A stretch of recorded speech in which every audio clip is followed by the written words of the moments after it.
Hello दोस्तों, प्रणाम। ओम नमः शिवाय। आज हम बात करेंगे कि कुंडलिनी जागृत होने के बाद में हमें कौन सी मंत्र साधनाएं करनी चाहिए। हालांकि इस बारे में मैं पहले भी 2-3 बार वीडियो बना चुका हूं, लेकिन उनको कम लोगों ने देखा है। तो फिर वही बात है कि बार बार बताते रहते हैं कि कब आपको ये चीज़ें समझ में आ जाए।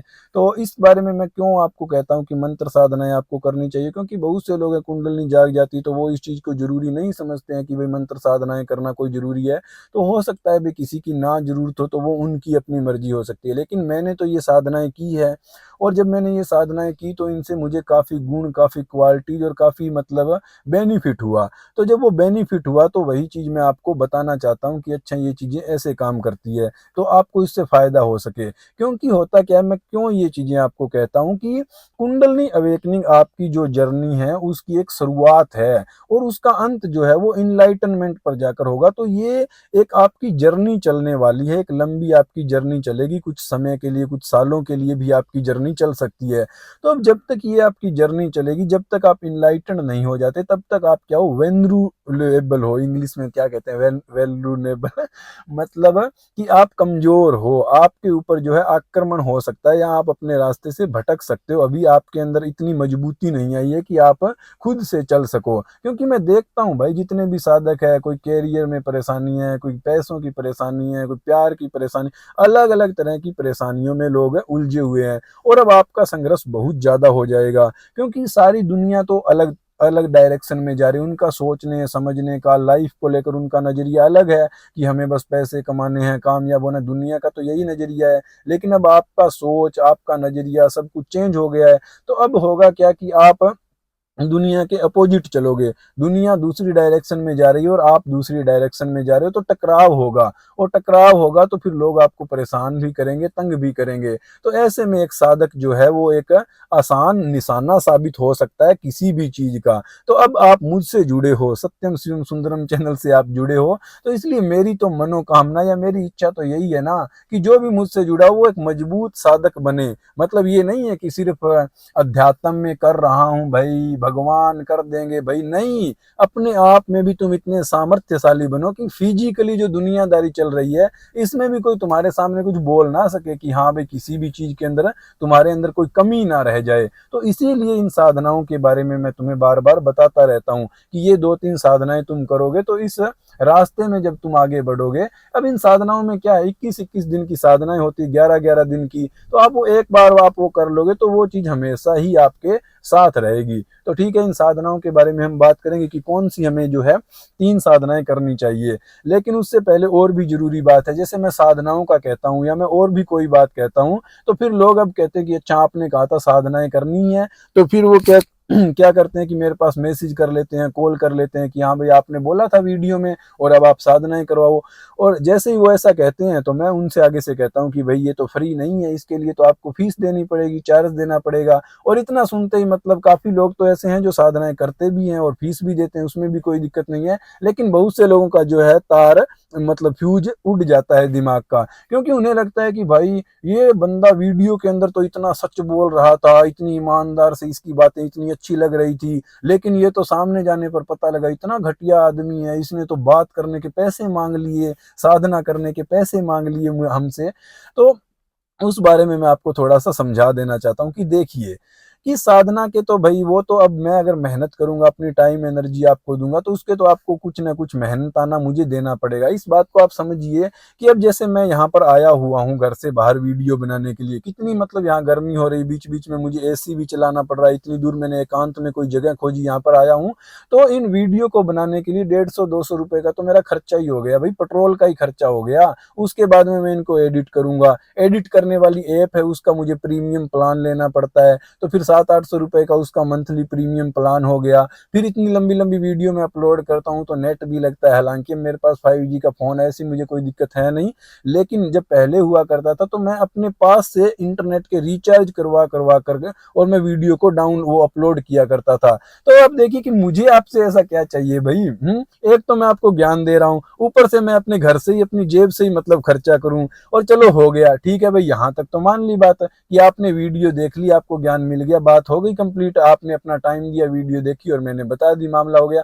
लेकिन उसके बावजूद आप ये चाहते हो कि मैं पर्सनली आपसे बात करूं और एक एक घंटा आपके साथ फोन करके ऐसे साधना करनी है, वो करनी है, और बदले में आप कहोगे कि नहीं भाई फूटी कौड़ी भी है नहीं देने के लिए, तो फिर इतना मैं अपना टाइम और एनर्जी नहीं बचा सकता ना।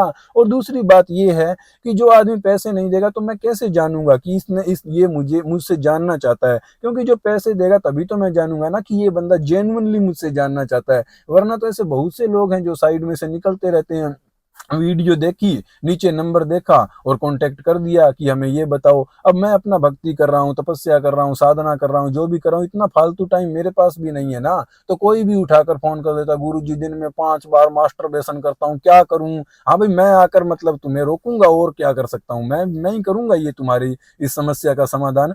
तो पता नहीं कैसे कैसे लोग आ जाते हैं। और मैंने शुरू में साधनाएं भी लोगों को फ्री में करवाई थी, बात भी फ्री में करता था, ऐसा नहीं कि मैंने किया नहीं है। लेकिन लोग मंत्र और साधना और सब लेकर चले जाते हैं, ना साधना करते हैं, ना फिर कभी दोबारा उनसे बात होती है, वो साधना करते भी नहीं है। तो वो साधना का अपमान है और वो मंत्र का भी अपमान है और वो मेरा भी अपमान है। तो मैं बार बार इस झंझट में नहीं पड़ना चाहता। जो आदमी ईमानदारी से आएगा और अपना एक जो नॉर्मल फीस की बात है, भाई मेहनताना मैं आपको कोई लूट थोड़ी रहा हूँ। अब मान लो कि मैं आपको लक्ष्मी जी की साधना करवाता हूँ, तो वो चीज तो आपके साथ सारी लाइफ टाइम रहेगी ना, सारी लाइफ टाइम आप उस साधना को कर सकते हैं और उससे आपको बहुत बेनिफिट होगा।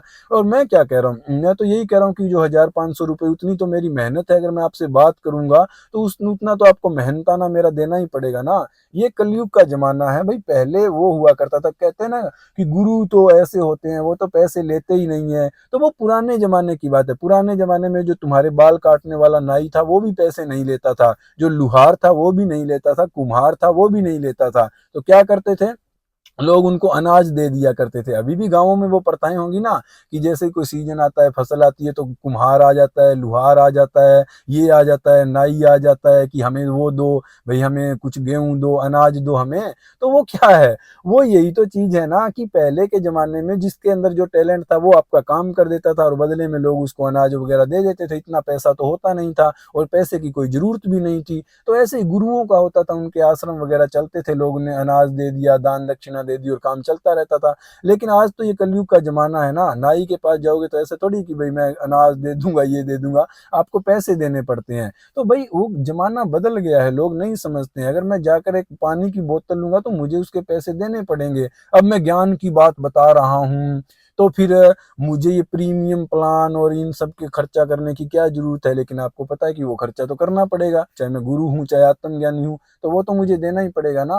तो लोग अपने बिलीफ सिस्टम में उलझे रहते हैं कि पहले ऐसा होता था, और एक छोटी सी चीज के लिए 1,500 रुपए की बात होती है, उसके लिए वो जो है साधना से वंचित रह जाते हैं। तो अब खैर मैं तो अब उसमें क्या कह सकता हूँ, वो उनका ही नुकसान है। तो अब हम बात कर लेते हैं जो 2-3 साधनाओं का मैं आपको कह रहा हूँ कि कौन कौन सी साधनाएं आपके लिए जरूरी है। तो सबसे पहली तो जो साधना है वो है कि भैरव जी की साधना, या आप इसको हनुमान जी की साधना भी बोल सकते हैं। कि अगर आप एक मतलब एक फ्रीली करना चाहे, जो भी आपका नेचर है, तो आप उसको भैरव जी की साधना कर सकते हैं। लेकिन आप नहा धोकर सात्विक तरीके से और ब्रह्मचर्य से साधना करना चाहें तो फिर आप हनुमान जी की भी साधना कर सकते हैं। तो ये साधना किसके लिए, ये साधना आपको डर से मुक्त करने के लिए, भय से आपको मुक्त करने के लिए, क्योंकि आपके मन में और बहुत से भय होते हैं। अब इसको मैं डिटेल में तो क्या एक्सप्लेन करूं, बहुत ज्यादा डर हमारे अंदर होते हैं। तो उन सब डरों से आपको दूर करके निडर आपको भैरव बनाने के लिए ये साधना होती है। अब मैंने ये साधना की और मेरी तो ये साधना सफल ही है, क्योंकि मैं तो ये साधना करने से पहले ही मेरे अंदर तो बचपन से ये भैरव के गुण। अब एक जवान आदमी हूँ, मुझे किस चीज का डर है बताइए, किसी चीज का मुझे डर तो है ही नहीं। अब तुम चाहो तो मुझे मेरे ऊपर कोई तंत्र मंत्र जो तुमसे बन पड़ता है वो कर दो, मुझे उसका डर नहीं है। तुम चाहो आधी रात में मैं शमशान में बैठा रह सकता हूँ, मुझे उस चीज का कोई डर नहीं है। और तुम दुनियादारी में भी अगर मुझे किसी चीज से डराना चाहो तो वहां पर भी कोई ऐसी कोई बात नहीं है। तो ये चीज तो बचपन से ही है। और जब साधना की तो उससे वो और ही बात हो गई। अब हमारे चैनल का नाम ही है सत्यम शिवम सुंदरम, तो जो आदमी सत्य बोलने वाला होगा वो तो लीडर ही होगा ना, उसको किसी का डर तो हो ही नहीं सकता। तो जिन लोगों में ये कमजोरियां हैं ये है, तो उनको ये साधना करनी चाहिए। और एक बार आप करके देखोगे तभी आपको पता चलेगा ना कि क्या फायदा हुआ है और कितने मतलब इससे डर दूर होते हैं। तो फिर वो लाइफ टाइम के लिए आपके लिए काम करेगी। तो इसमें कोई बहुत ज्यादा वो है नहीं। आप 11 दिन की 21 दिन की ये साधना कर सकते हो और तभी आपको पता चलेगा कि इससे क्या होता है। ठीक है, तो एक भैरव जी की साधना हुई। कलयुग में मैं ये बता रहा हूँ क्योंकि निडर होना बहुत ज़रूरी है, वरना दुनिया आपको 1 मिनट में दबा लेगी भाई, आपको साधना ही नहीं करने देगी अगर आप निडर नहीं हुए तो। तो आपको अपने काबू में रखेगी दुनिया, तो निडरता पहला गुण है। दूसरा गुण उसके बाद में है कि लक्ष्मी जी की साधना आपको करनी चाहिए। अब ये सिस्टम और कलयुग और पहले का ज़माना अलग था जब रुपयों पैसों की इतनी बात नहीं होती थी। लेकिन आज के ज़माने में अगर आप एक स्टैंडर्ड से जीना चाहते हो, तो आपके पास एटलीस्ट सर्वाइव करने के लायक कुछ ना कुछ आपके पास धन संपत्ति और वो चीज आपके पास भी होनी चाहिए। तो ये लक्ष्मी जी की साधना है। अब मैंने ये साधना की तो क्या है कि जैसे भैरव जी का गुण तो मेरे अंदर बचपन से था ही, वो चीज तो मेरे अंदर थी, लेकिन ये जो लक्ष्मी माता की जो क्वालिटी है वो मेरे अंदर नहीं थी भाई। मैं तो जोगियों के टाइप में रहता था, ऐसे मतलब बिना साफ सफाई के, वैसे मतलब कैसे भी मैं अपने हिसाब से रहता था। रुपयों पैसों का मैंने कभी गौर किया ही नहीं, ना मैंने कोई काम धंधा किया, ना कोई ऐसा हुआ। तो लक्ष्मी जी से मैं काफी दूर था। तो इसलिए मैंने कई बार लक्ष्मी जी की साधना की, और कई बार उन लक्ष्मी जी की साधना करने से मुझे जो है पूरा मुझे उस चीज का बेनिफिट तो हुआ ही है। और अब आप देख ही सकते हो ना कि मुझे अब किस चीज की कमी है, कोई संपन्नता में कमी है, ये सब लक्ष्मी जी का आशीर्वाद है, एक प्रसाद है। और वो सामने आकर खड़ी थोड़ी हो जाएंगी, चीजों से ही तो पता लगता है कि कभी तो मैं जो है नंग धड़ंग होकर वहां पर हिमालय में तपस्या कर रहा था, और अभी मैं आपके सामने बैठा हूँ। तो ये मतलब लक्ष्मी जी की कृपा है ना कि मैं गाड़ी में बैठकर आपके सामने वीडियो बना रहा हूँ। ये मैंने आईफोन एप्पल का ले रखा है, इससे मैं वीडियो शूट कर रहा हूँ। अच्छे मैंने कपड़े पहन रखे हैं, जिम में मैं जाता हूँ और अच्छा खाना पीना प्रोटीन, घूमता फिरता हूँ। तो किसी चीज की मुझे कमी थोड़ी ही है। तो ये सब कैसे हुआ, पहले ये सब नहीं था। लेकिन फिर जैसे जैसे मैंने लक्ष्मी जी की साधना की, मेरी कॉन्शियसनेस इस बारे में बढ़ी, तो देखिए ये सारी चीजें अपने आप ही हो गई है। और अगर मैं चाहूँ तो मैं इस साधना को और आगे बढ़ा सकता हूँ, लेकिन जब मुझे जरूरत होती है तब मैं इस थोड़ा बहुत साधना कर लेता हूँ और बाकी मेरा काम चल रहा है। तो आप देख सकते हैं कि ये जो आनंद है, ये जो श्रीम की शक्ति होती है, तो ये स्वयं परमात्मा ही आपको देते हैं। श्रीम की, लक्ष्मी की शक्ति जब आपकी साधना एक लेवल तक पहुंच जाती है, तो भगवान ही आपके ऊपर ये ऐसी कृपा, ये ब्रह्मांड ही आपके ऊपर ऐसी कृपा करता है। तो इस तरह से लक्ष्मी जी की साधना है। और मतलब ये साधना आपके लिए सारी उम्र काम करेगी ना। आपके पास रुपयों पैसों की कमी है तो ये करेगी, लेकिन आपको मेरा मेहनताना तो देना पड़ेगा। इन्वेस्टमेंट तो हर चीज में करना ही पड़ता है ना। तो मैं तो आपको फ्री में ये चीज तो नहीं करवा सकता, लेकिन हाँ मैंने बता दिया कि ये चीज है। अब ये दो चीजें होने के बाद में तीसरी चीज जो है वो है भगवान शिव की साधना। और भगवान शिव की साधना क्या है, स्वयं को जानने के लिए, आत्म ज्ञान के लिए, क्योंकि आप उनकी साधना करोगे, उनकी संगत में आओगे, तो आप एक आत्मज्ञानी महापुरुष बन जाओगे। इसलिए भगवान शिव की साधना मेन सेंटर पॉइंट है, वो तो होती ही होती है।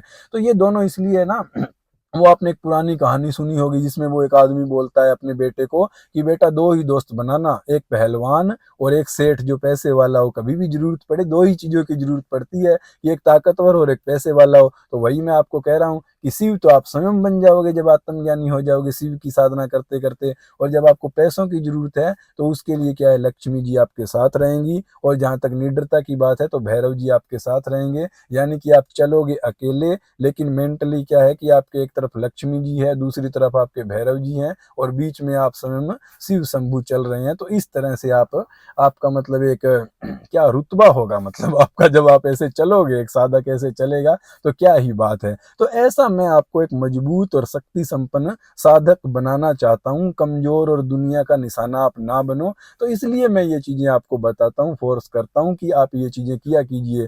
और भाई ठीक है, इतना समझाने के बाद भी अगर आपको ना समझ में आए तो वो फिर आपकी मर्जी है। मैं तो ऐसे ही बताता रहूंगा, अभी बता रहा हूँ और आगे ही बताता ही रहूंगा। ओम नमः शिवाय।